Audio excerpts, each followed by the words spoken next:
you actually had to put effort in to and I mean, I'm not gonna lie to you. I'll eat food off of a ground and stuff. Like I'm kind of disgusting, but that to me is like the base of a toilet. You know when you're like in college and you're throwing up and you like Yes. just the thought of like touching the edge of the toilet is so god awful. She just puts her clothes like all it's like she's like wrapping them she's insulating the toilet in her clothing. It's Yeah. really awful. Honestly, Jace does a very similar thing, except at our house, it's all dudes here. So like our toilet looks like Mount St. Urine, and so he comes away and he'll walk away and the back of his pants will have where he's touched the toilet bowl and he's covered in piss. And I have to deal with this every day. And my wife is getting fed up because Jace, I don't I don't recall me ever just spraying like a wild sprinkler system all over the toilet. Like, I don't think that was ever me. Like, I feel like I was fairly neat. Have I missed once in a while? Sure. We Dude, all have. at home, I sit down. Well, Am I I do the now. only Ever guy who since you does that? introduced me to that, I do now. Who doesn't sit down in their own home? Like, I'm always amazed. Like, I never pee outside the toilet because I sit down. Girls don't realize how gross it is because they don't miss. I don't miss either, Jobo. Dude, you know how to not miss? Get closer to the target. That's it. So if you're I'm grabbing a seat. I'm pulling my guitar out. I just play it. Jason, you need to make Narcolepsy has some the Iron solution. Man contraptions for this situation. We made one before. It was, what do we call it? The Shiwi. The Shiwi or the Shiwi, no, Sheenus. We called it a Sheenus. We called it a Sheenus, which I can't remember. Shiwi right, was the actual name, but somebody who might be able to weigh in on the urine situation. Chris Brooker has returned. I'm back, everybody. Oh, and he's in sync. I'm actually moving. It's fine. I can see myself move. Everything's good now. As far as sitting down is concerned, I'm totally on board because you're right. It is closer. Less spillage. It's also just more comfortable. I mean, let's be honest. If they had a toilet where you could lay down, I would get one. I would not. I'd never leave the bathroom. I would never. And you would lay down, and it would be like a massage table where they'd have the hole in the front too for your face because you'd have to lay face down. And then there would be like 2 hole. It would be a massage table, but it would be a 2-hole massage table, and you would just lay down, and then just let it go, man. Like a peeing luge sled. I'm going to tell you right now, too, also because of your position and gravity, probably not going to need to, do too excessive shaking. I'm going to say because everything's just hanging right there down, I'm going to say it all comes out to the last drop. It's quieter also. You're not making splashing noises. Yeah. The Jobo double glory hole, as he called it. No plopping. We have no plopping when we're sitting, and it's muffled. So there you go. Well, I guess I love this. It's fantastic. You couldn't. I don't think you could do it for number 2. You couldn't do that laying down. It would just not. It wouldn't work right. It would take practice. They have like those weird new seats like that you can sit that like alters the way your body is, so it's for easier dropping off the kids at the pool. Well, isn't that potty squatty? Yeah, squatty potty. Yeah, that's it. Yeah. Well, that just brings your legs up, so you can really get some abdominal, pelvic thrust into there. Well, apparently it positions your innards a certain way, so it just comes out better. I guess. I don't know. Have you ever gone in the ocean? Number 1 or number 2? Well, everyone's gone number 1. Have you ever gone number 2 in the ocean? No, but I did in a river one time. Okay, so it's a body of water. Yeah, it's a body. It was moving too, so it moved away from me. It was downstream. So. That sounds fantastic. If you had like a little, like a mesh, you know how like guys they put their beers in like a mesh net and then drop it in the river as they're fishing. If you had something like that, you could just hold on to, and then let the water roll over you as you discharged waste. As you vacate. Vacate. Thank you. That would be magic. I went in the ocean one time. I've gone in the ocean. I'm not proud of it. But it was like there was nowhere to go, and I was at the beach, and it was like, I had a serious internal conversation with myself about, animals, fish do it, so what's the difference? Might as well. And I swam out far enough so that it wouldn't like make it. I mean, I'm sure it made it to shore eventually, but it was very liberating. It was very liberating. It all worked. It all worked. No, I like what you say about, fish do it, sharks do it, whales do it. Much bigger than us, by the way. So, it's literally Oh, well, the sharks and fish will not be arrested if they get caught doing it. well. Wait, you're telling me it's a crime to go in the ocean? I think if you're in a public beach, yeah. Only if people see you. Yeah. I mean, because your bottom part is under. Yeah, so Chris is right. have them prove You it. ever? I Have them pee prove on the beach, so what I do is I go down. I'm just gonna go take in the water, but I don't want to get wet that day, so I just sit, like looking out at the ocean, just Watch that. maybe a few feet away from where the waves are coming up to, Yep. and then I just kind of I just kind of slide everything over and slide and just move over, slide out, and I dig a little hole in the Sure. sand, and then go, and then that's it. That's my No, time I've with done the that in ocean. pools before, where I'll go and I'll just sit on the steps. I don't want to get too wet. I don't want to get really in the pool, so I'll just sit on the steps. Yeah. And just no, get away from me, get away from me. It's getting warm. In the I pool, that whole I water turning stand- green if you pee in there is a smoke screen. The parents have been lying Hey, about that. Is that a real thing? I've never seen that. There is no such thing, right? No, I don't even go in the pool. I just stand next to it and just pee in it, just like a fountain, like a cherub boy in a fountain.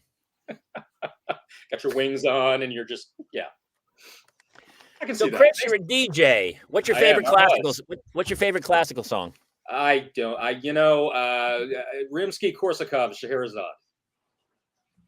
How's that for a random one?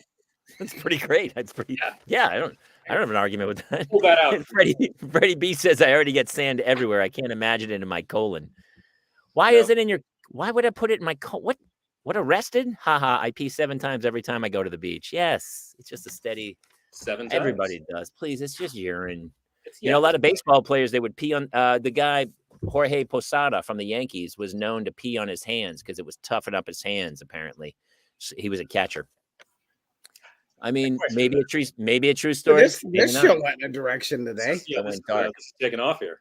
Yeah, it's blowing up. Hey, so here's my gag for you is I want to pick the greatest dad songs of all time. And I heard you're kind of a music Okay. a music savant. So I made a little list of some of my favorite dad songs. And they don't have to be like positive dad songs because I found out there's a lot of negative dad songs. Yeah, probably. Yeah, I can think of a couple. Well, let's talk about them. Let's go right down the list and start talking about what's your favorite dad songs? Well, I mean, you first got to go back in time a bit for Cat's Cradle.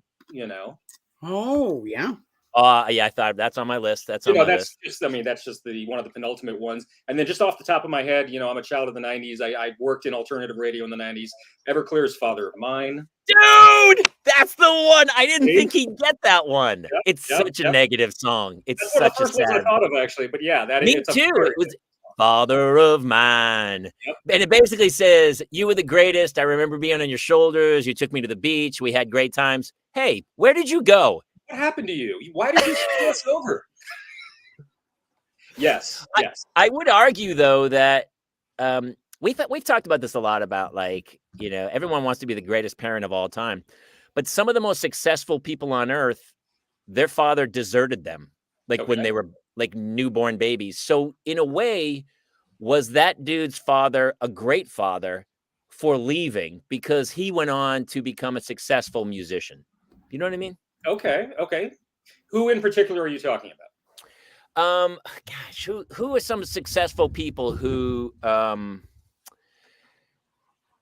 grew up in like broken families? I mean, there's a ton. I can't even. ton. I mean, Robert Downey Jr. turned it around. Yeah. When you mean he was a bad father or he was a?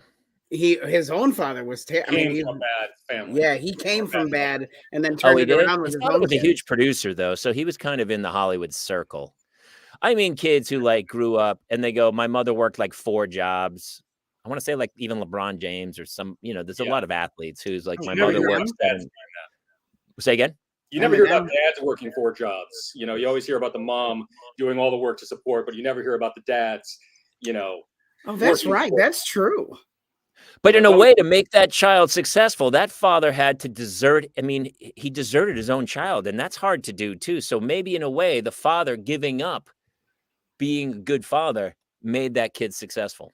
I There's a think weird deserting your child is a lot harder than people make it out to be. I think it's a lot more work than you realize.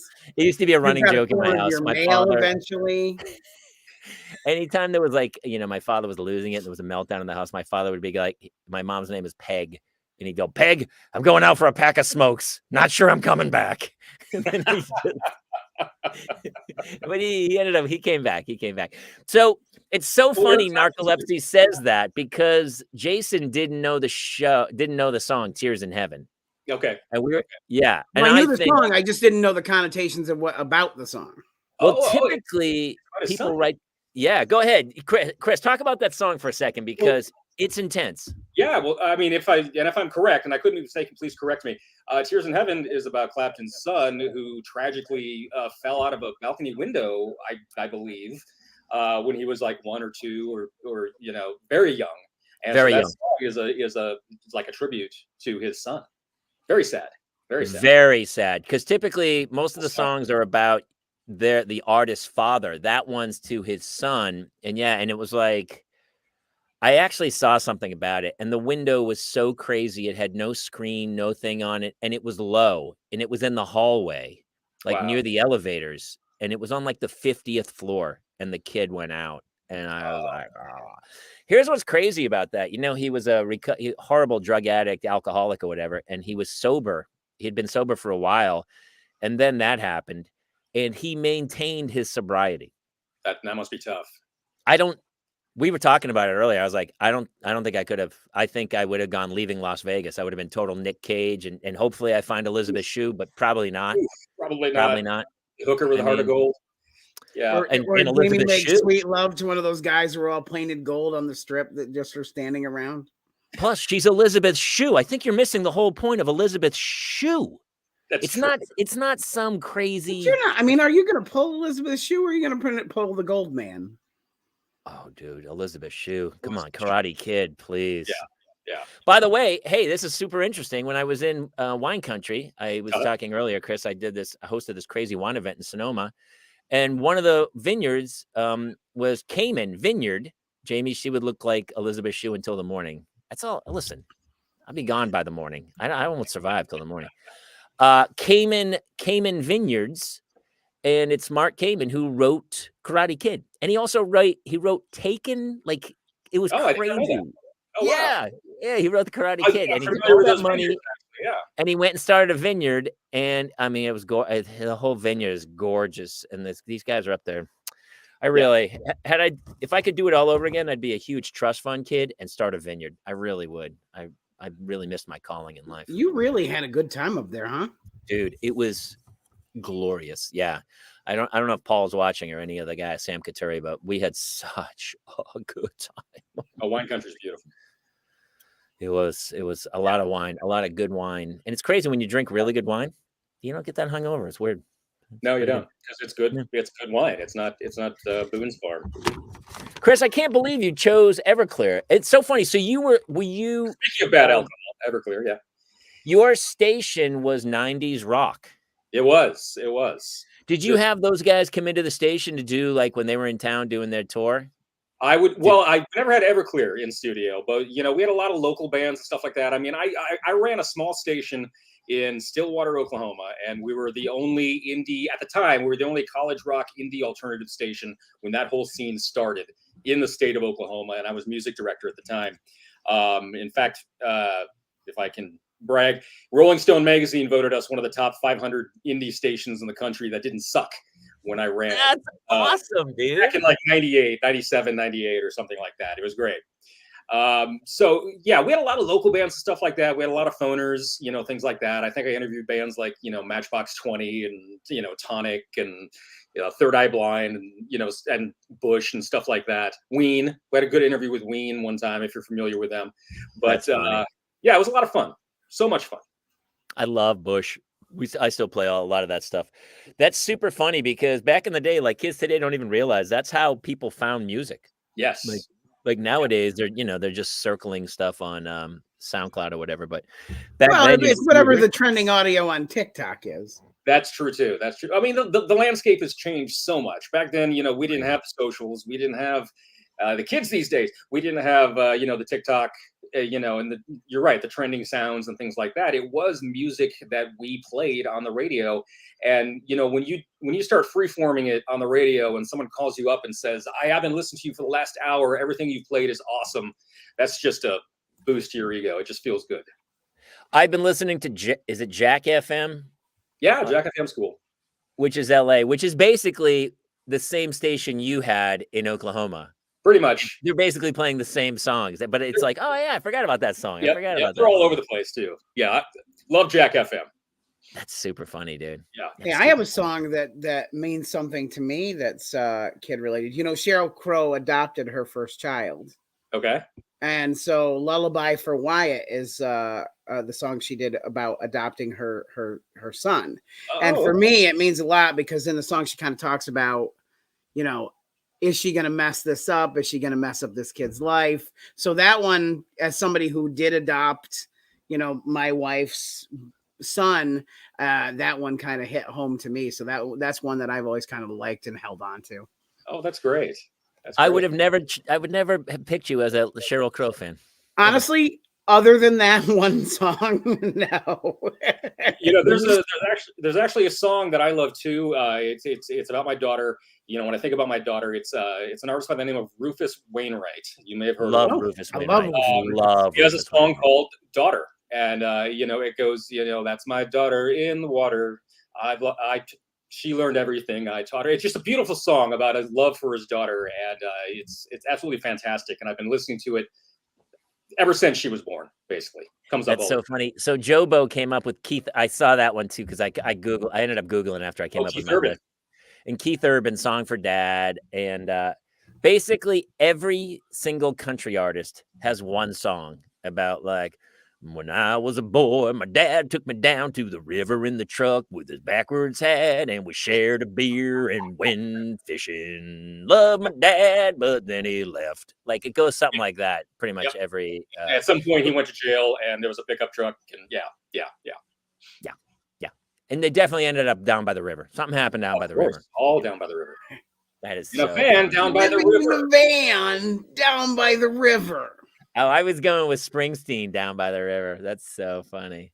The Anytime I hear one, down dude, by the river, I go full Chris Farley. It's just I couldn't even hear the Tears in Heaven for a long time after I heard that story. Here's one of my favorites. I never heard that until you said it earlier tonight. I didn't know that.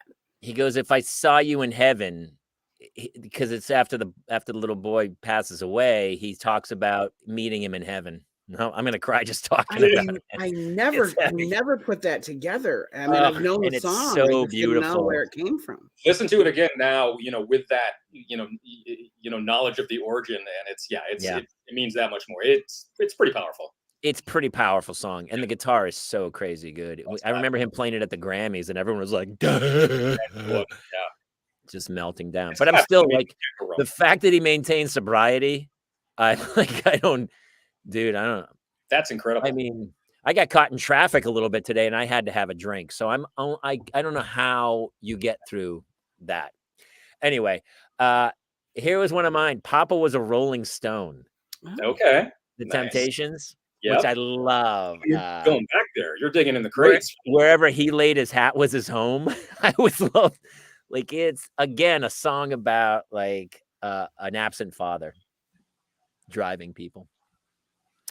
I saw it was funny too because there wasn't a lot of Daughters songs, and John Mayer has one called Daughters, right? Do you know the John Mayer song? Yeah, it is. He's like, John Mayer. Fathers, be good to your daughters or something, which made me laugh because I don't think he has any kids, and he's banged a lot of daughters. So I'm not sure if he's talking to the fathers to go, hey, listen, I'm coming to town. I'm coming for your daughters. I'm coming for your daughters is basically what I'm saying. So be good to them. Because I'm leaving town in about 2 days, but the damage will be done. I think is what he's saying. Wait, the story Away by Fastball. I do know that story. I don't know that story. I don't know it. If I'm correct, and you know, Darren, please correct me. Wasn't it about an elderly couple that just they wandered off during a camping trip or something like that? I believe that's kind of the loose genesis of that song. I think.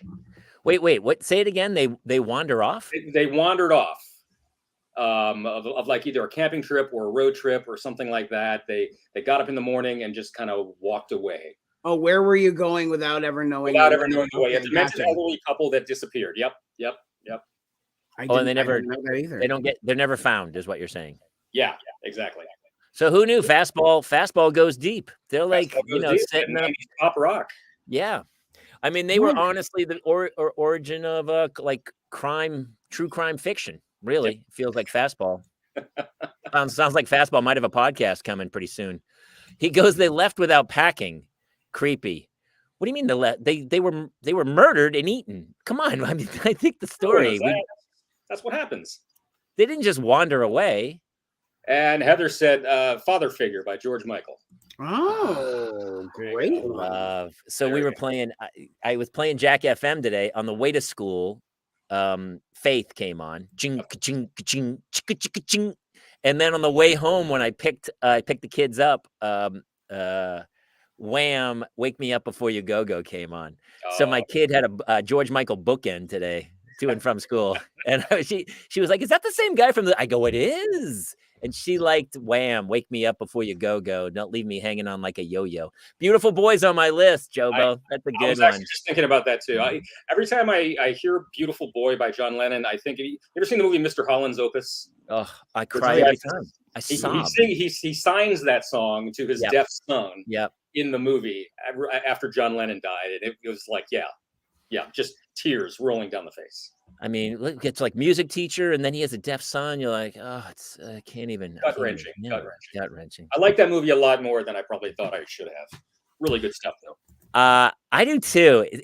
I think that's one of those movies where you're like, on, it sucks you in. There, you know, it's like in the Dead Poet Society vibe of like, and as a dad now, like it's so funny because a lot of those movies I saw before I had kids, and I didn't really get it. Right. You know, you go, oh, I get it, but you don't. And then all of a sudden you become a parent, and then you're like, oh, I'm not going to make it through this thing. Well, I'm that way with those holiday commercials, and the soldier's son comes home, or the soldier daughter comes home, or or something like that. I'm like, oh, well, yeah, I would do that. I would cry. That's one of the jokes on my album where I'm like, I had kids, and then I started crying at Lowe's commercials where I was like, the kid came home and built a shed for his father. I can't even, for Christmas, I'm not going to make it. Wait, is All My Love about kids? Oh, that I Narcolepsy? didn't know. That I didn't know. Big I didn't- Fish is a good dad. That's like one of my wife's favorite movies is Big Fish. Yeah, And we're Big not Fish. even at movies yet. It's so Ewan funny. we're McGregor, not right? even That's an early Ewan McGregor movie, isn't it? It is with Albert Finney. Albert, yeah, that's it. And it's Tim Burton. It's a Tim Burton movie. Yeah, Is that it movie- really? Yeah, That it's was a Tim really Burton good movie. Yeah. That was one of Tim Burton's more understated Tim Burton movies. Yeah, where he has those occasionally. We're like, that was Tim Burton. That's I I just did that. I was like, wait, that was Burton? Dude, I had that the other night because I was watching the very first Mission Impossible. Do you know who directed the very first Mission Impossible? Uh-uh. Brian De Palma. Really? It's a Brian De Palma film, The Untouchables, and all. And then he did the very first Mission Impossible. And when you watch it, you totally see it. You're like, Just oh did yeah, it's a Brian De Palma Okay. movie. You Man, can that feel. sounds so Jobo long says ago. you can feel the Burton. You can always feel the Burton. Yeah, yeah. Once you know he it's was Burton, Big you're like, Fish. oh yeah, that's Burton That's sure. funny. for sure. Here's one. Papa Don't Preach. Oh, There you go. There you go. Well, I mean, and in the same vein, I think girls just want to have fun too. In that Yeah. same time frame where she's talking to her dad. Mm-hmm. I think Who's that being represented by Captain Lou Albano? exactly with a rubber Exactly. band in his cheek. Yeah. Yeah, totally. We're dating ourselves here a little bit. So I've always dated myself though. It's okay. I don't care. And they can say, "Oh, you're a boomer," or whatever. Listen. It was better. I just watched 60 Minutes the other night. I'm at that age where it's like, hey, what's on 60 Minutes? And should I get the thermos or the tote bag with my AARP card? It's all cool. And maybe a reverse mortgage is right for me. It's gonna be fine. I've been Listen. getting AARP mail since I was like in my 30s, like early 30s, and I've always been confused by that. Wait, how do you get on their radar? Like, at what I point don't do they know. like? How You do know what's weird is I'm getting notices. You live to 40. That's how you get on their radar. Once you live to 40, they find you. Trust I've me. never received anything. You I'm getting haven't? notices from funeral homes, which is You know who's really aggressive with trying to get me involved is Chewy.com, man. They are, it's like every other day I get stuff from them in the mail. They are relentless. So Do I you have kept that? blowing off AARP. I I do. did join. I joined AARP, and now they What? barrage me with emails every day telling me where I can have savings, like Wait, 10%. did you take the phone or the tote bag? I took the tote bag. Hmm. I I did join, and I'm going to tell you exactly why I joined. Here's why. And it was the craziest thing. I didn't know this, and Chris, maybe you know this. I was talking to a realtor because we were, we always talk about. Do you guys have a wife who doesn't look at Zillow like all day? All day. Like, Doom oh, scroll, here's a Zillow, small yeah. city in Idaho we should move to. What?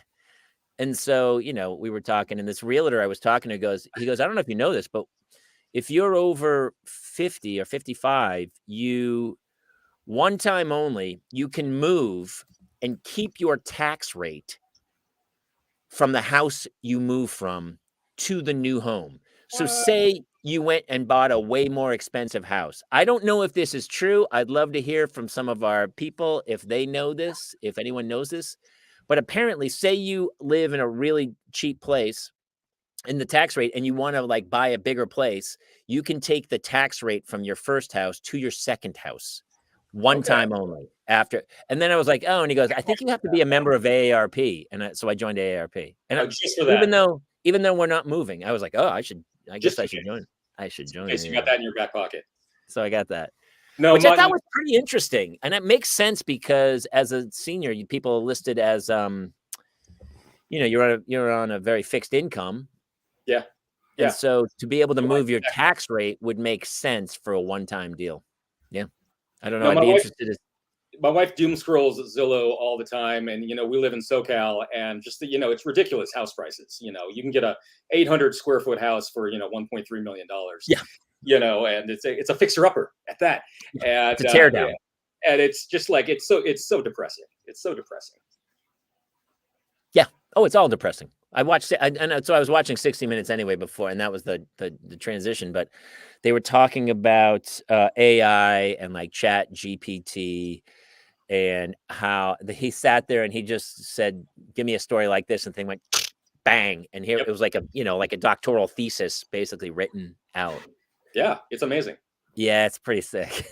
I haven't utilized it like to its fullest, but I've gone on and I've typed stuff in, and I was like, wow, it just gave me 800 words about fish for or whatever for some reason. And yeah, what's a fun thing? Ask it to write a 500-word essay about you, and it'll scour the internet for like these hilarious, like it's pretty interesting.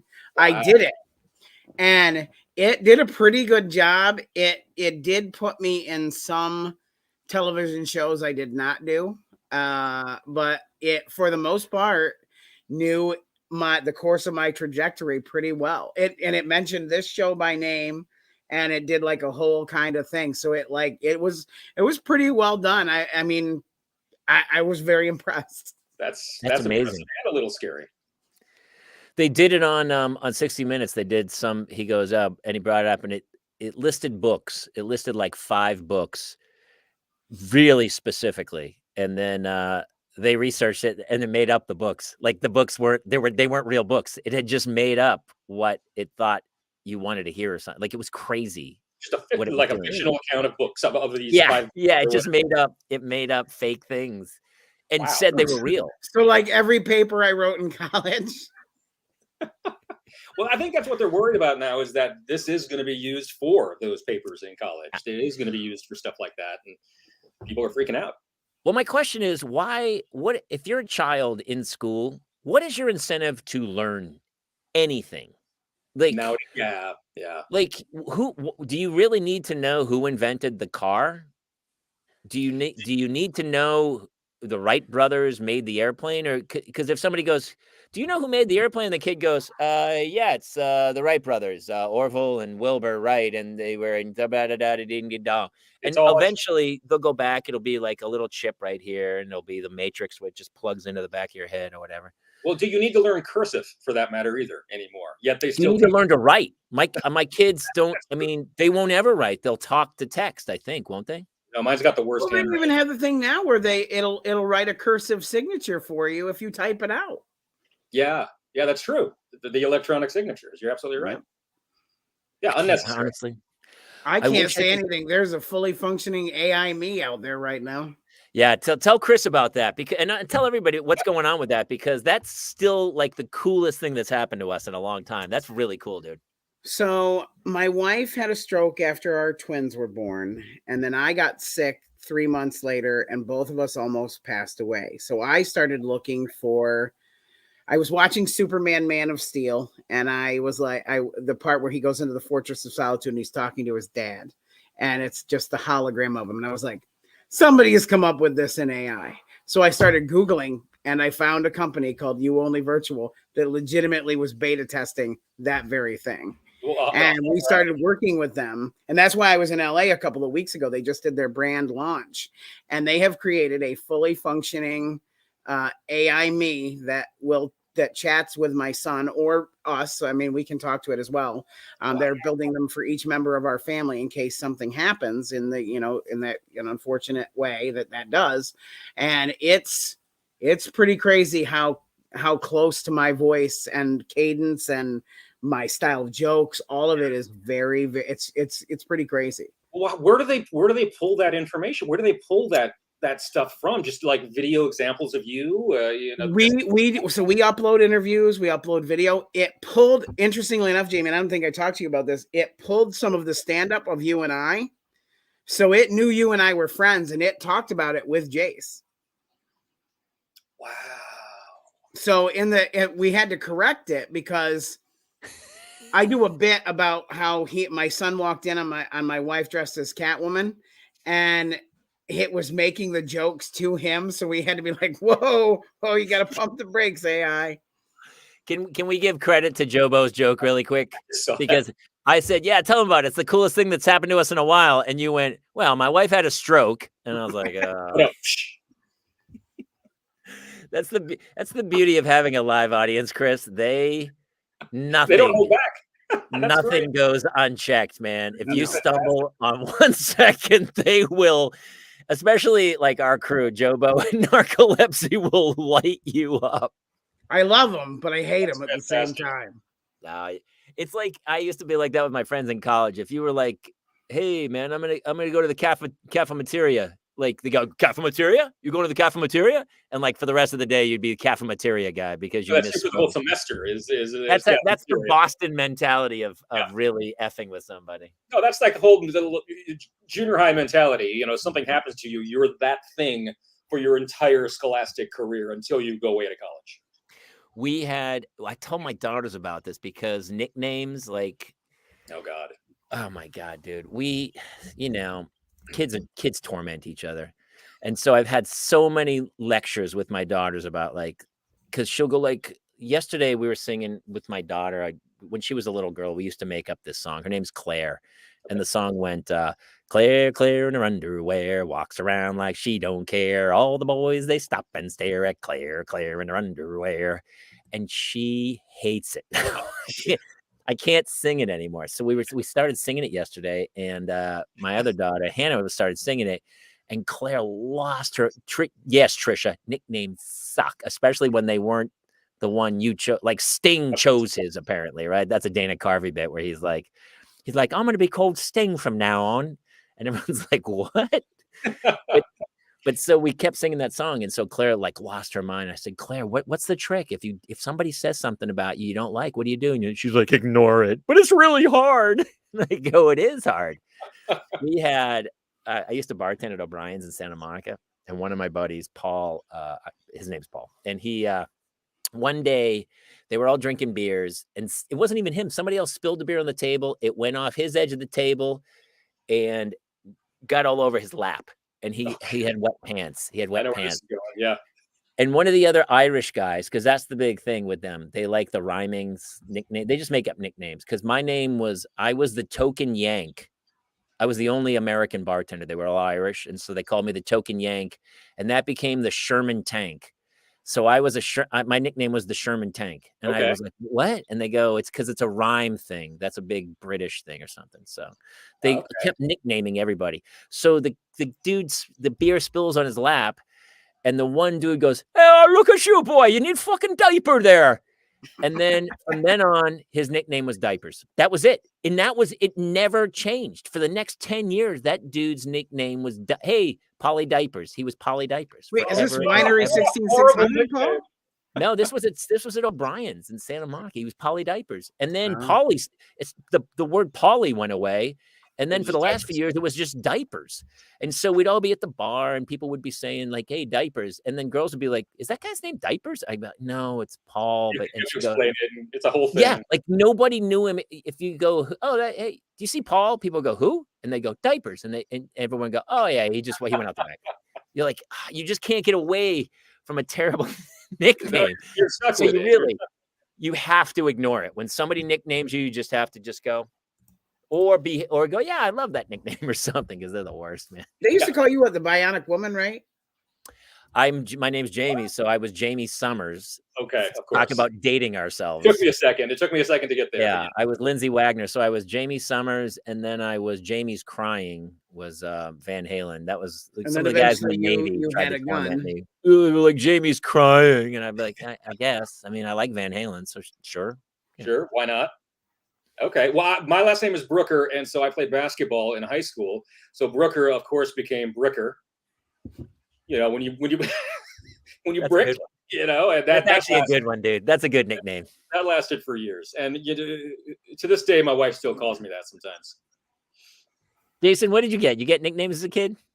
I just got really inappropriate slurs I can't say on this show. Okay, all right. You don't want it to stick. I had another one, Jumping Jimmy, but that was kind of a positive thing because I could jump in high school before a long time ago. Okay. Now I look up at a 10-foot rim. I'm like, how did I think I Right, dunked a basketball. Yeah. I dunked a volleyball in high school, and I never I had couldn't even like touch a the net nick, now. like nobody ever gave. Well, wait. What nicknames did I have? Yeah, Trisha, what nicknames did he have? I'm actually curious because I don't know what she's talking about. Oh, these are. I mean, like people call me Gal based on my last name, but I don't. Joe Bo says punch them in the mouth. No, You know? Yeah, Boy, what- our yeah, crew's what nicknames? our crew's on fire tonight. they are kind of riffing hard, dude. Oh, here's our other one, dude, Chris. And here I have a question for you. So we have Billie Jean as one of the dad songs, Yeah, yeah, right? yeah. I never thought about that, So- but yeah, of course. Billie Jean It's not is my not my child. not Not my kid. girl. She's just Not my kid. She's just a girl who thinks I am the one, right? Is thinks that the I am the song? one, right? And now looking back, of course, with Michael Jackson singing it, we're all like, yeah, dude, we know. Yeah, we got it. She's not your kid. Yeah. You're preaching to the choir. But have you ever heard Chris Cornell's cover of Billie Jean? Anybody? No, but I bet you it's amazing. It's absolutely amazing. And I like it better than the original because it makes more sense with Chris Cornell singing it. I heard it after we talked. You are not look wrong. up It's after- It's really good, right? It's All really right, so good. everybody out there tonight after the show, Chris Cornell, Billie Jean cover. Well, I love his cover of "Nothing Compares to You." Dude, this is It's he gut-wrenching. covered everything, by the Oh, way. it's The amazing. dude, it's still every time I hear him sing, I cry a little bit. It One of the bums best me out. voices in Ever. rock music. Yeah, Yeah. in rock music. And to have that gift and then be like, yeah, I'm done. You're like, dude, what are you doing? Can't control it. Just can't Gone control too it. soon. Yeah, man. You know, I know. It's such a drag. But I love his cover of that song. I'll have to look for it. Yeah, I honestly haven't. Oh, you want to bring the man in, the I myth? will bring him in. Chris, can you stay? We have another guest who's coming in. Okay, Yeah. It's a dad fest tonight. I love it. David. Hey guys, how are you? Schrader's got a halo. Are you an angel tonight? I love the I like to- setup. It's I like like a to think skull so. and then a What's halo. up, Beyonce? How you doing, baby? How are you guys? Good, man. Good. Hi, Dave. Nice to meet you.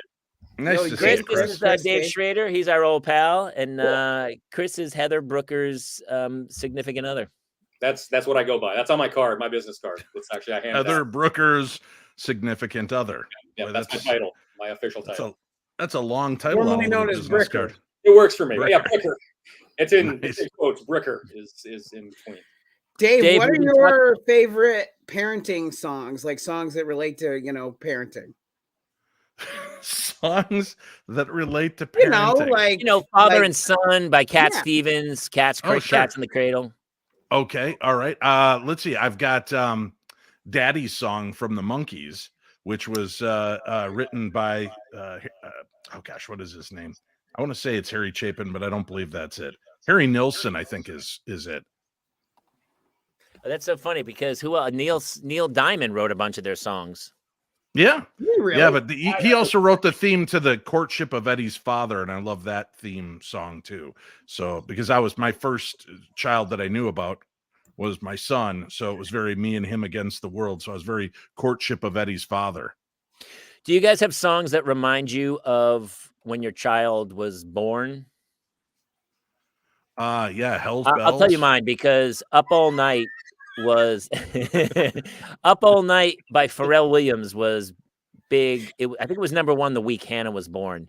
Okay. And so she would be a little baby and we'd be singing, and she was staying up all night. And we'd be like, up all night for good fun, up all night to get some. No, Pharrell Williams.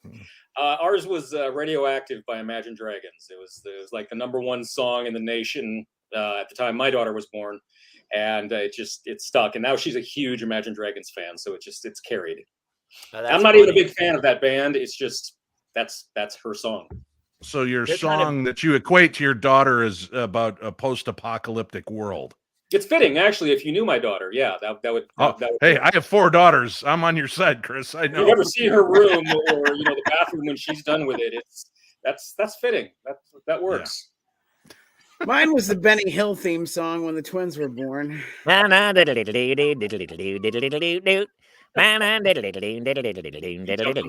without the seat and pedal away. I always thought Benny Hill was very funny, but let's face facts. When you were that young, you were watching it basically just to see if some girl took her top off. I mean, it's the same, like Monty Python was fantastic and hilariously funny, but then somebody would take their top off and you'd be like, this is even better than I imagined it could be. I'm allowed to watch this? This is fantastic. This is on PBS? This is insanity. Yeah. Right? My mom's like, oh, it's fine. He's downstairs watching PBS late on a Sunday night. Because I'd roll from Doctor Who into Monty Python, into the Benny Hill show, into the Kenny Everett show. It was just boobs all night long. So, yeah. I was probably in 5th or 6th grade and we'd be going to school playing, and we'd be reciting number 5, The Larch. And now for something completely different. Yeah, we totally grew up on that thing. That's Heather peeking in the background. Yeah, she was Somebody throwing had it who's yeah. That made it so much less weird. It was I was watching you behind me and I was like, I don't know what's going on right now. Kayla, what are you doing? I'm looking at my list. I'm looking at my list of songs that I made. Oh, I also made a list, but I've lost it. Yeah. See, has this hit you guys yet? I'm going to be 56 this year. I just turned 50 like a few days music hits me differently now. Like I'll listen to Mike and the Mechanics in the Living Years, and I'm like, if I'm in the car by myself, I'm bawling, and I'm like, what is wrong with me? Me too. And there are songs like if I hear it coming on, I got to turn it off because I'm done. Yeah, I find myself getting more nostalgic about songs I used to hate. Oh, that's interesting. Yeah, like in the night. Well, I worked radio in the 90s, right? So I got sick of songs very fast. Sure. I would play a song 1,000 times before you heard it 5 times, pretty much. And so I would get sick of songs. So I hated Soundgarden. I hated Alice in Chains. I hated that stuff, even though I played it constantly. And now I look at it nostalgically, like, oh yeah, I'm gonna go buy the Gin Blossoms greatest hits now, or something like that. That's so funny, Chris. I'm in the same vein of like, I remember like even like modern English where like the songs that were overplayed back then, you'd be like, you're like, it's not even my favorite song on the album. Now that song kind of resonates. And it's funny you say Alice in Chains because I've been playing Wood. Great song. So good. Yeah. My wife and I Back then, you're like, they played so. I was in San Diego then in 91X. Oh wow. Just played it over and over. Oh yeah. They're still playing it. 91X. And I don't know if you ever go to San Diego, they haven't changed. It's still like, hey, here's some more Red Hot Chili Peppers. We got it, dude. We got it. We got the Chili Peppers. It's not even the new Red Hot Chili Peppers. It's No, it's under the bridge. We're still under the bridge. under the bridge all the time, constantly. I like how Kaler tries to play cool. He was born around the time Beethoven was just peaking, and now he's all into like 90s hard rock. Get out of Dude, here. Beethoven and I went to school together. Did you know that? Ludwig von. And I kept yelling at him, and finally everyone was like, "He's deaf. Leave him alone." Jeez. I go, "Whatever, nerd." Dick move, Kaler. Nice. Dick move, nerd. Yeah. Yeah, I'm older. I'm older than. That's shut okay. up. You look great. That's all that matters. You do, you Here's jerk. the song for me, and you guys are gonna laugh at me. But when my daughter Claire was born, for some reason I was in a Pet Shop Boys phase, and "Love Comes Quickly" catches me now because the whole song's about love. Love comes quickly. You don't know why, it just hits you. And so whenever I hear that song, my daughter Claire resonates in my head. There you go. Oh. Very nice. Love comes quickly is what my wife thinks about with me as well. But boom. I was going there. I didn't set him hear up, he knocks him down. Dad jokes, crack. That She was just well played, David. You were Change you the didn't lyrics miss a to beat Dad there. to Dave. Dave comes quickly. In whatever you do. So funny. Speed is. It is you know, funny time, as you grow time older, is slipping away. Yeah. I play music all the time in the Same. house. Same. I mean, most of the time it's to keep the voices in my own head at bay. can see But that, yeah. I play music all the time. It's always in the There's background. always like somewhere. Yeah, it's always in the background somewhere. Even and Yep. if not that, like a TV. Like I'm one of those guys. I like sound. Yeah. I like a sound machine at night when I sleep. I like. Same. I don't know why. Yeah, that stems from when I was a kid. I always had music on. My parents always played music in the house, and it was always on in the background. So I just grew up with that. It's what I became used to. It's what I'm comfortable with. And so now, yeah, I turn on the speakers in the kitchen in the morning when I wake up. There's always something going on the computer or whatever. Yeah, there has to How'd be you get into DJing, man? I started as a theater major of all things. I said I wanted to act and I wanted to perform and things like that, but I wasn't very good on that. But everyone always told me I had a great voice. So I was like, you know what, let me give this a try. And I always loved music. So I kind of started at the college radio station, which was only a KTV music channel. Weird. But then the guy that came on after me introduced me to his friend who worked at the radio station, and the rest is history. And I did that for like the next decade. Not to go back, but Narcolepsy goes, Jamie nicknamed him Masturbate Oven. Oh, man. Oh, that's got to be one of the best jokes tonight. That's really funny. Chris, it looks like we walked the same path, Chris. I too was a college radio DJ, and then did parties and weddings as a DJ, and just kind of rolled it into. You've got my that voice. future. Wait, you were a wedding DJ, Dave? I didn't know that. Yeah, I did. Yeah, in Winona, Minnesota, but it didn't take much to be a wedding DJ back in Winona. Boombox. That's pretty much it. Boombox, schmoombox. I had like the little cassette player, my Walkman. That's why we all need white noise at night, guys, because years of Walkman crappy headphones jacked to the lip, that's given us that need to have, you can't have silence, right? That's me. If it's silent, it almost hurts my head. But I'll tell you, coming up now, music wise, I'm really psyched because my kids have always been very open about it. When my son turned 18, he goes, Dad, I know music means a lot to you. I'd like to see some bands with you. And I said, well, it's funny. I'm going to go see this band, the Fab Four, who was this amazing Beatle cover band. And he goes, yeah, I'll go. Yeah. And he goes, Dad, that was amazing. What can we see next? And his birthday was in a few weeks. And so he would be 18, and Billy Idol was playing at First Avenue at an 18 plus show. Cool. So I got him tickets to see Billy Idol, then Duran Duran, and then the top of the list, Bruce Springsteen came to town. Wow. Is that when you went to New York? No, this was almost 8 years ago now. My son's 25, but he goes to the Springsteen concert with me, shows up with the white t-shirt and the Levi jacket with the sleeves cut off and a headband, and he goes, all right, old man, let's see what you got. And we get in there, and 2 hours, 30 minutes into the deal, my son's got his hands in his hair, and he goes, this guy's freaking amazing. Where does he have this energy? Because Springsteen was like 65 at that point. And it's still like a 4-hour show or something. Oh, yeah. It was almost 3 hours long. But I got to take him to all of those and have just had an amazing time. And I love that my kids although that my music is not always theirs, they've got their own. Yeah. I check their playlists and they've got Beatles and There you Monkeys go. and Springsteen and You won. Prince and You won. Police. Yeah, so I've weaved into their lives. There you go. That's fantastic. I'm still trying to get my daughter, into some of the music that I listened to and grew up listening to, but she's still like gearing towards pop and the like current pop stuff, which is fine as long as she likes music. That's really all I want her to get into. Like, what are you trying to get them branch out into, as she Chris? gets a little older. How old is she? She's 10. She's 10. How are you? Who are you trying to get her into? Like, what are your favorite bands from your youth?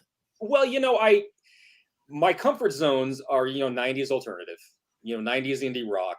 I really like like down tempo electronica, like Sneaker Pimps and Morcheeba and Portishead and stuff like that. And I grew up listening to the Ramones and the Jim Carroll Band and Elvis Costello and Patti Smith, because that's the music my parents played when I was a kid.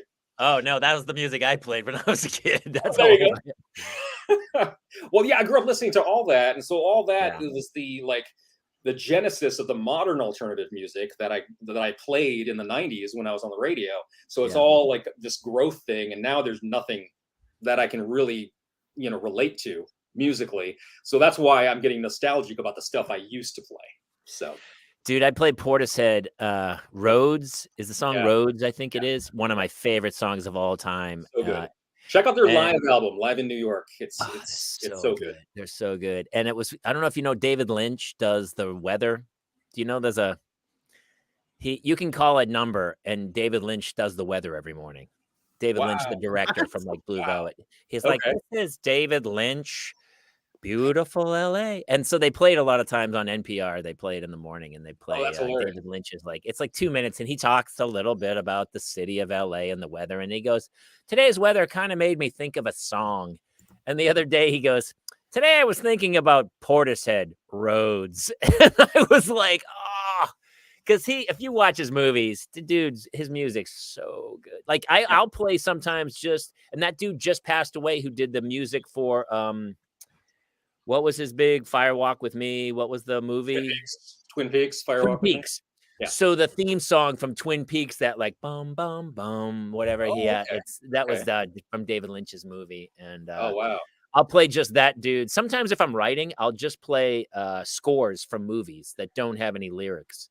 Yep. And all of a sudden you'll hear it. You'll like hear this. You'll be writing it, and you'll hear this music, and you'll be like, in the back of your head, you're like, Last of the Mohicans or something, like something. It just pops, and it's just the score, the musical score from it. A lot of times they have that on Apple Music where they just have all the different scores. It's just the musical scores, right? You can find playlists like that all Jomo had a good point. Like movies like Sing and Guardians of the Galaxy are great for throwback music that they wouldn't have otherwise taken any interest in. Yeah. You know what else is to the bane of my existence is Alvin and the Chipmunks. Yes, my daughter, she keeps playing Alvin and the Chipmunks, and I'm like, that was a good song. That is actually a really good song until Alvin and the Chipmunks took an axe to it, and now sorry about that, Jamie. Yeah, that's pretty. Hey, Alvin. Sorry, Dave. Yeah, that's a good. Sing and Guardians are good throwbacks, and I like hearing those too. I do really get a kick out of those, and it makes me look for more songs in those, like for Guardians, like the 70s rock and stuff like that. It makes me revisit that a lot, which I love. Their soundtrack from the first Guardians of the Galaxy, so good. Yeah, and it's also because, and it's exactly what we're talking about. Those songs remind him of his mother.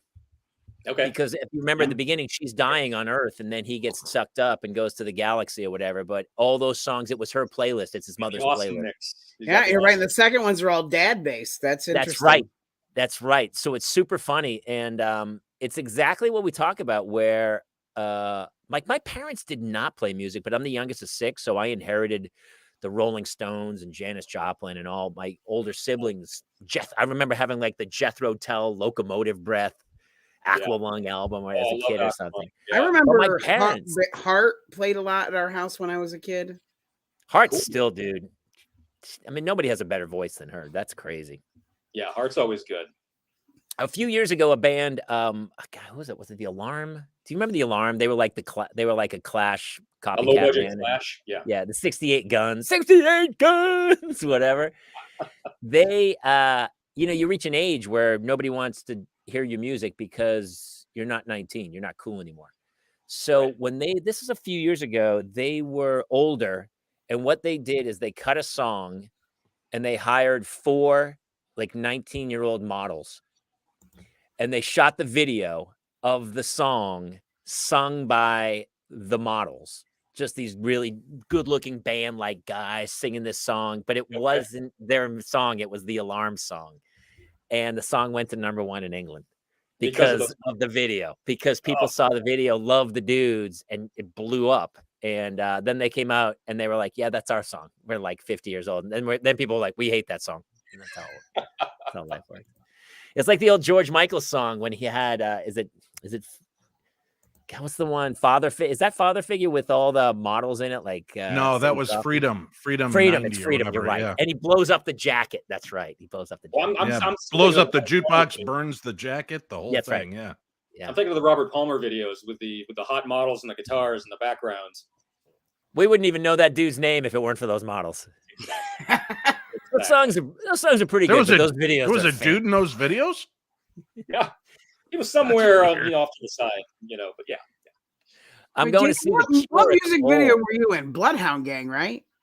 I'm in a Bloodhound Gang video. That's right. It's the Wind Cries Mary. What's not the wind? What's it? And along came Mary. It's from How High, the movie with Dave Chappelle and Harlan Williams. And the Okay. Bloodhound Gang had a song in it, and I'm in the video. I'm the guy in the video.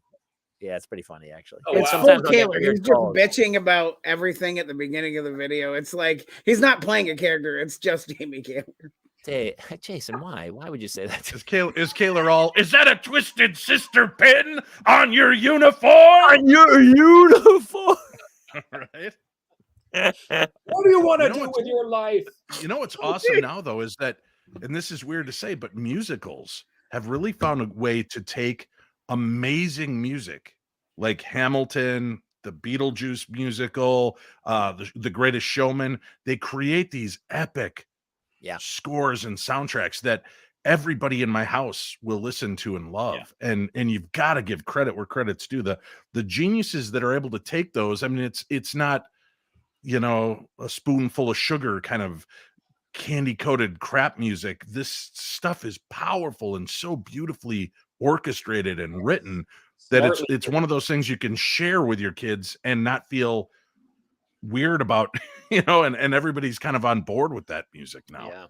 Yeah, we just I saw heard the Beetlejuice musical stuff. I'm sorry, Chris. What was that? Jason was talking over you. We just saw. Sorry, we're talking over each other. We just saw Wicked on Broadway a few weeks ago, and so it's the same thing. We've been singing, popular from Wicked, for weeks. Yeah, So there's a they're making the movie Beetlejuice. finally. They're making Ariana Grande and Cynthia Erivo, I think, are doing Wicked. Oh, I didn't know Ariana Grande was in it. Ariana They're Grande. making Wicked, yeah. I still, to this day, with my 8-year-old, she makes me she'll watch Hamilton over and over again. She loves it. Wow. I think Hamilton is one of the greatest artistic achievements I've ever witnessed, where I was like, wow, you know what, dude? That's really good. Really, that's really good. When you see something because I feel like as a creative person, I see something and I go, oh, yeah, that's genius. Every time I watch or listen to Hamilton, I'm always like, wow, it's really good. Well, the music's so smartly, the lyrics and everything is just so smart. It's great to hear. Yeah, crazy. For sure. Hey, what else is going on? We're talking music for like the last couple hours, but there was crazy things going on. We talk sometimes about stuff going on. Did you see there was a TikTok challenge where they were getting kids to take like 10 Benadryls? Oh, and some kid just died from He that. died. Yeah, he died because He took like 10 or 12 Benadryls he listened to a TikTok challenge that said, "Hey, take 12 Benadryls and you'll get dizzy." Yeah, that's happened. There's been a few challenges like that, through Well, there used to be the TikTok. Tide Pod challenge where they like kids actually. I don't remember as that age being like, you know what?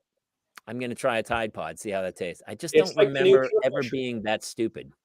No, it's the Well, new. when you were a kid, Jamie, you would have had to take a cup of the actual powder, like the actual powders. Dude, are you kidding me? They didn't even have washing machines. When I was a kid, I would have had to go out to a river and just smash my body on the rocks and use lye from one of the graves near me. That's what I'm Jamie Kaler, and this is the washboard challenge. And then just start throwing yourself repeatedly against the rocks. Yeah, why don't kids smarten up with these stupid ass challenges where they're I'm gonna eat this or I'm gonna snort that. Why not, like, when they're taking a mouthful of some insanely hot sauce, why not have 2 spoons, one with the sauce on it, and then dip it under, and then come up with like a spoon that's got ketchup, and then do the fake thing. Don't hurt yourself. Fake the pills. Fake it. You're going to have a bigger reaction and a weirder, and everybody's going to be like, "Oh, it's so hilarious." Of course, you're still propagating doing stupid stuff, and everybody's going to think that dude took 22 Benadryl and he's still standing, and it was a bunch of Pez. So maybe that's a bad choice too. Kids are dumb today. They're just dumb as bricks. Narcolepsy. We should create a challenge. Hey man, tonight we're gonna try to do our homework. What do you think? It's crazy.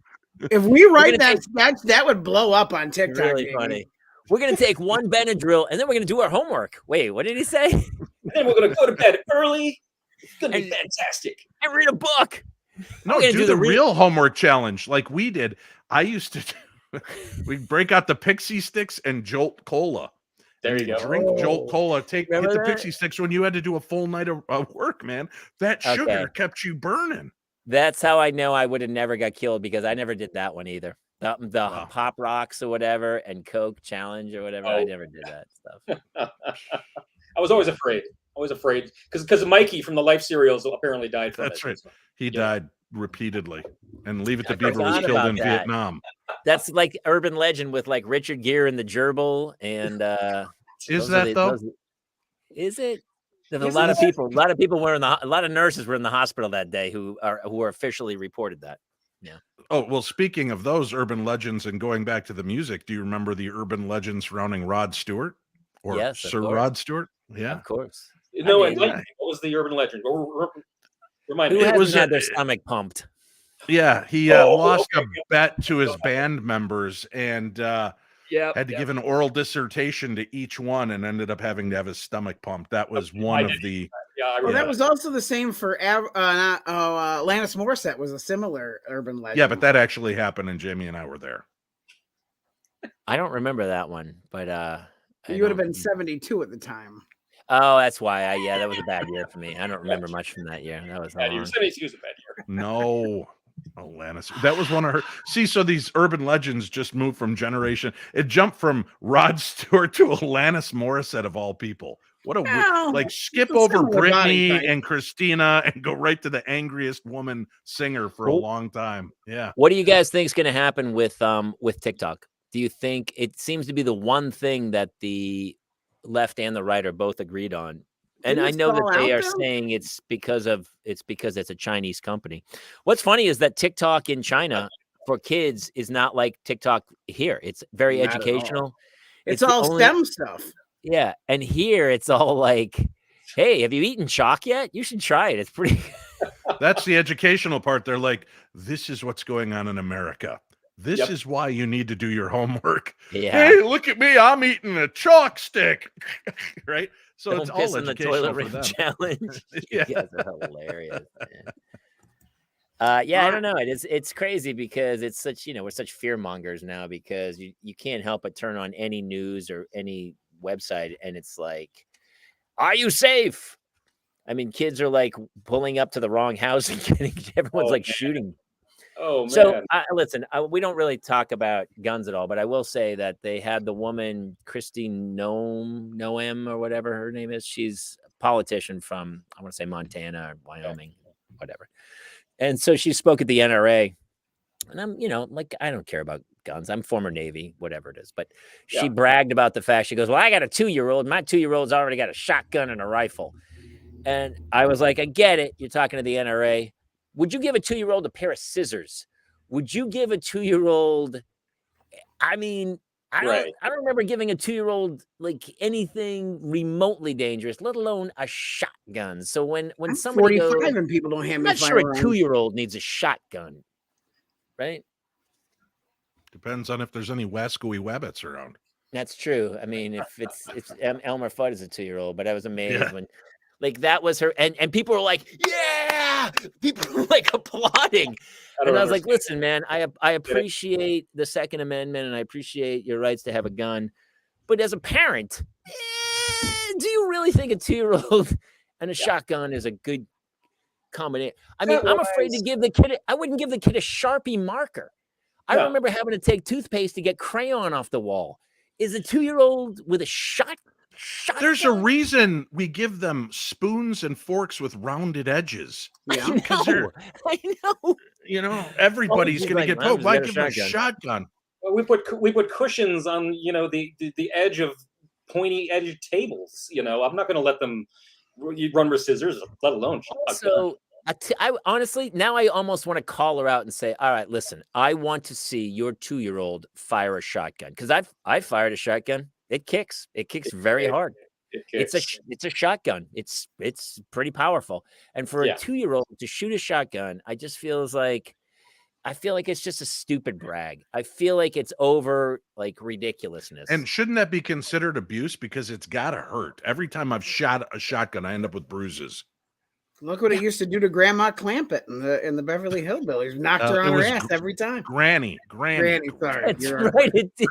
It did knock Granny on Blow her her. right out of the chair every time. That's right. Well, maybe that's why she had a rifle as well, because once the shotgun really hurt her shoulder, then she would just go back to the rifle. I don't know. Much less kick. But it's like, listen, I get the argument between everybody about that stuff, but when you start to go like, "Hey, my 2-year-old," you're like, okay, is Yeah. the hyperbole maybe a little amped up on this one? Maybe. I don't know. Yeah, that's when you tune out. Oh, she got a standing ovation. She got a standing ovation. But our kids are a different commodity today than they ever were. And if you think I'm wrong, go look at the any kind of Halloween catalog for children's costumes. It's unbelievable. Yeah, when you have like Sexy Elmo or something like that, or well, no, That's I what I dig was Sexy thinking. Elmo. Yeah, I mean, Sexy Elmo's pretty balls no, out. but when you've got little girls that look like they're between the ages of 7 to maybe 12, blown out hair, made up, you know, all these outfits that you're like, you know, I would never let my daughter at any age go out dressed like that. well, you're just being a prude. I've got a 10-year-old daughter, and the fashion in her school right now for girls, as everything is cropped up. She really wants to go to school showing, you know, her belly button. She wants to have that crop top because it's what's in and it's what's popular. And my wife and I are just like, no, you will not do that ever. Actually, even when you're older. You know, Chris, that the minute she walks down the street, she's rolling her shirt up. Yeah, she's rolling up. I know, but I don't see it. It's out of my control. Right. When she's in my sight, I don't want to see it. Did you guys watch the Brooke Shields documentary, Pretty Baby? Yes. Yes, I did. Yes. Okay, you guys you're all a little bit younger than me, but when I was a kid, she's like almost. I actually did Suddenly Susan with her. One of my first guest stars. I was on Suddenly Susan with her, Judd Nelson, Warren Zevon, and Rick Springfield was on that week. It was crazy. It was a crazy week. And this is totally random, but there was another guy, Chris, who was one of the other regulars on it. And I don't know if you remember the story. He took his own life the next week. And the whole week I was watching this guy on that show going like, because I was just trying to be an actor and he was so funny and so great. And the whole week I was like, oh, what a lucky cat. Like that guy, it was like a big wake up call about like acting and your own personal life or whatever. But I had such a mad crush on her as a kid. Like she was, she still is beautiful. She's gorgeous. Yeah. But she was, and it's funny in the documentary, they talked about the fact that back in that day, there was a handful of people who were super famous and everyone on earth knew them. Everybody. Yep. Brooke Shields was arguably one of the most famous people on the planet. She could go anywhere and you'd be like, Brooke Shields. She was also like 14 years old and like topless in a pair of Calvin Kleins at 14 being like the only thing I wear, the only thing on my skin is Calvin Klein or something. Like it's Yeah. so. The only thing that come watch it between me now, and my it's jeans. really Yeah. creepy. Yeah. But they were talking about the fact that nowadays there's millions of famous people. None of us know them. Exactly. None of Yes. us know Yeah. there's millions of famous people. But back then there was 8 famous people and everybody knew them. But how young, I don't think it ever really hit me how young she was, because now my daughter's 9 and she's like, and even at 9 they have photos of her like in Pretty Baby. I want to say she's like She was 11 13 or in Pretty 14. Baby. Was she 11? Like it's crazy. It's But crazy. she was 9 in that book when she Yeah. was completely naked. And again, I know That's it's right. different You know, I times, forgot but that. at what Dude, yeah. there are a photographer, and she talks about it, and you have to watch the doc. She talks about it. The photographer took nude photos of her, totally nude, and not like a kid nude, like standing in a bathtub. They show them, they blur them out or whatever. Yeah, she's but like leaning against the wall Yeah. of a bathtub, very like, kinda seductive, looking very over her naked. shoulder. Yeah. And when she becomes super famous, I don't even know. So they go to court. She takes the guy to court to say, you can't, these are mine. But he owned them and she lost. She lost the court battle. And then, but I was like, how can he publish those without child pornography laws? The whole thing was so confusing to me. Because it was he- under the guise of art. Art. He sells them. You couldn't do it now. I think it would be illegal. Oh no. No. But back then they had this kind of thing of like, which I mean, part of me is You- like nudity. Like I like the French style of like, I wish we could like be more comfortable with our nudity. Yeah. Right. You know what I mean? But she was totally sexualized at that point, at you- that young age. You can't ever do that when you have, people complaining about the statue of David. Right. Chris, I like your saw- art, did, Dave. did you see that story, Jason? Is that Florida? Florida. So they're teaching about art, and they show the naked statue of David, arguably did see the this, most. I mean, yes. it's got to be the most famous statue on Earth, maybe. Yeah. Pretty close to it. Arguably one of the most famous pieces of art on the planet. Ever. Yeah. Ever. And he's Yeah. nude, and honestly, it's a very large statue of David, and he's not. It's not even well endowed. I mean, he's very. He's not Proportionate.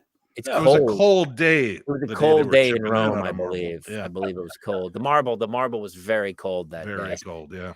But they had the teacher fired, I believe, for showing that they said it was pornography, showing it in school. Yeah. Ridiculous.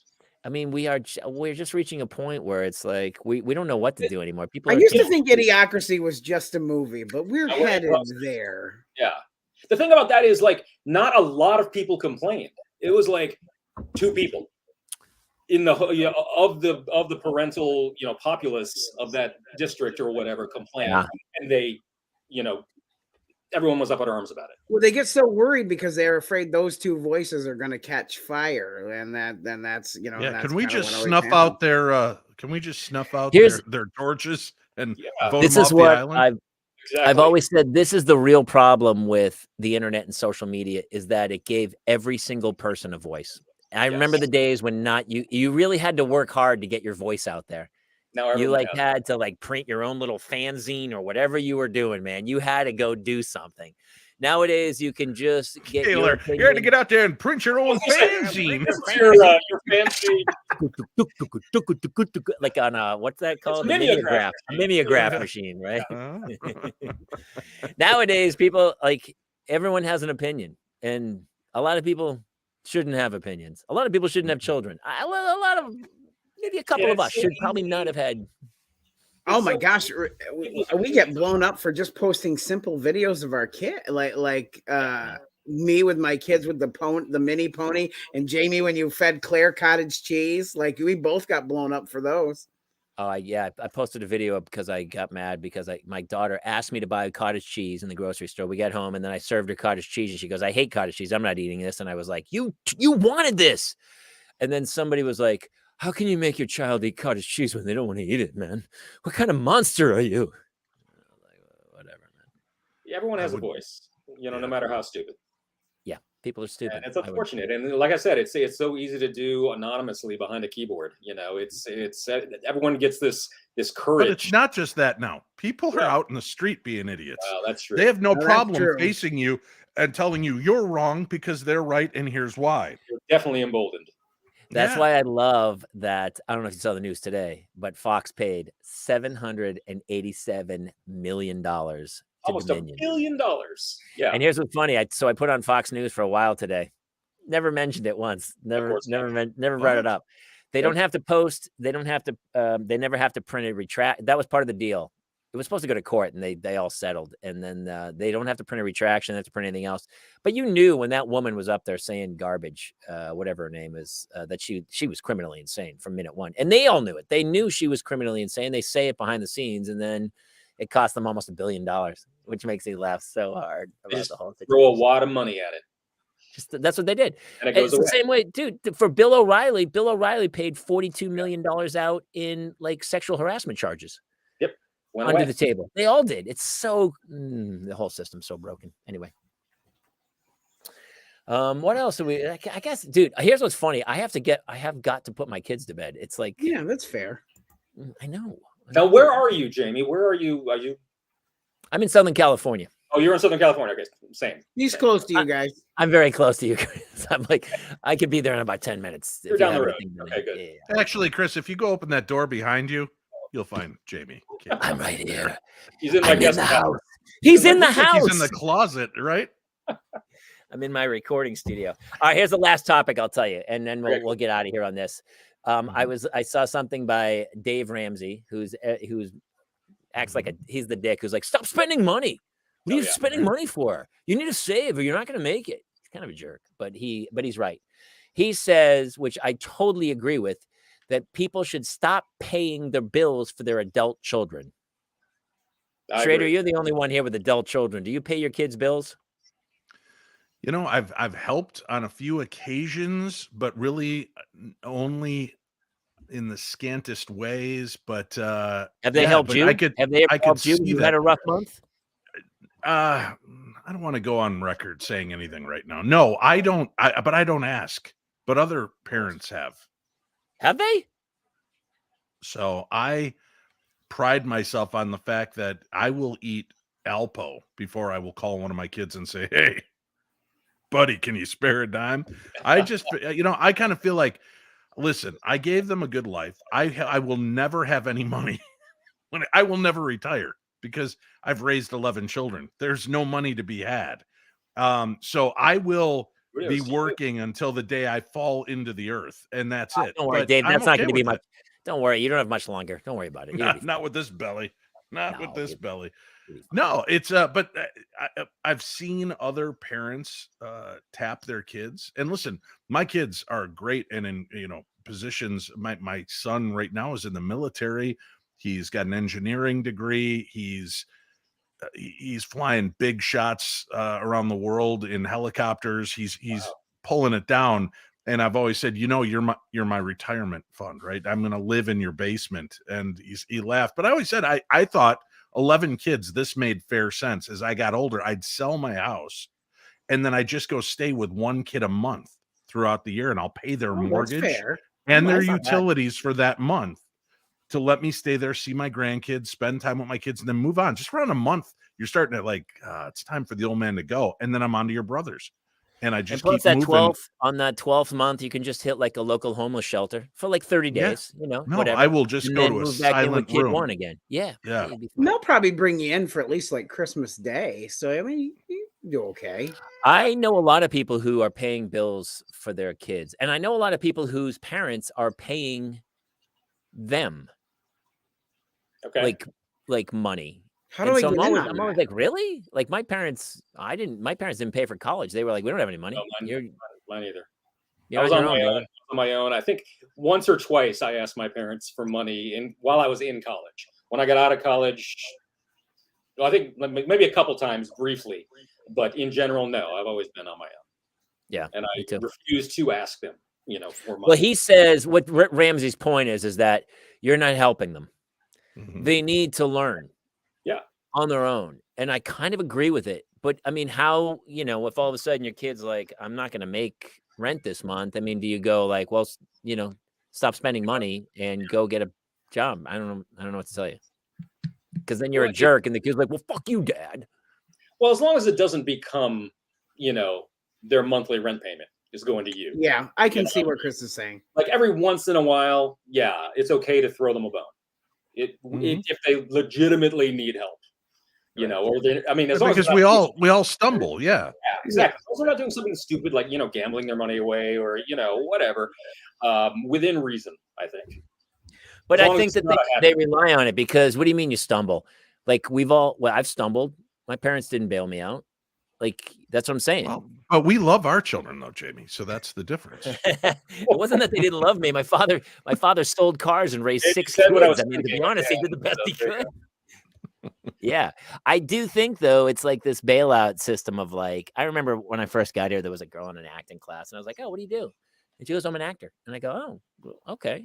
What are you in? She goes, oh, I did a college film recently. And she'd never worked, but she was driving like a Beamer.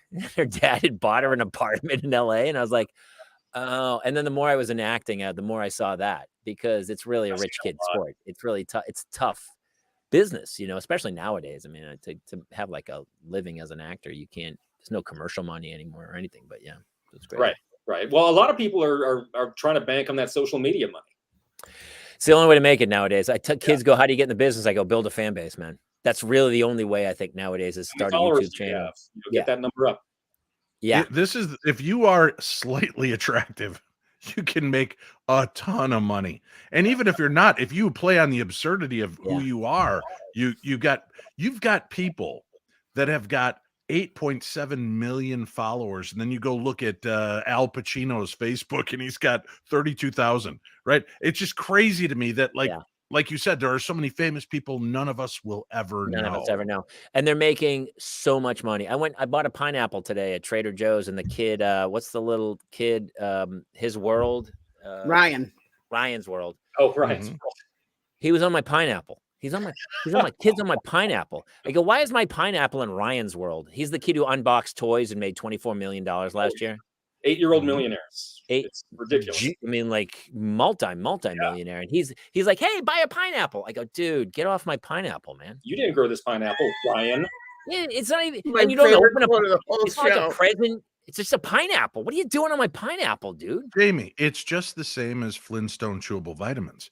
He's popular with the kids. So if he's saying, look at this pineapple, it's not direct. You realize it's not directed to Jamie Kaler, who's on the fence about pineapple and goes, well, if Ryan likes it, it's more for your kids that are like, I want cottage cheese.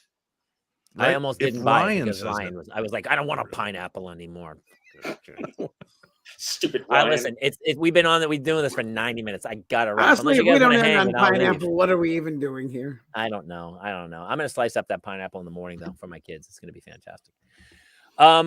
Chris Brooker, Chris Bricker was here tonight. Chris, where can they find Brooker Family Popcast? Brooker Family Popcast, we just wrapped up our first season, getting ready to launch the second one very soon. You can find it at anywhere you get your podcasts, Apple Podcasts, Spotify, iHeartRadio, Stitcher, Pandora. It's all out there. Please give a listen, give a subscribe, and give a like. Many likes. Well, you were absolutely delightful, and we love Heather. So please come back and play.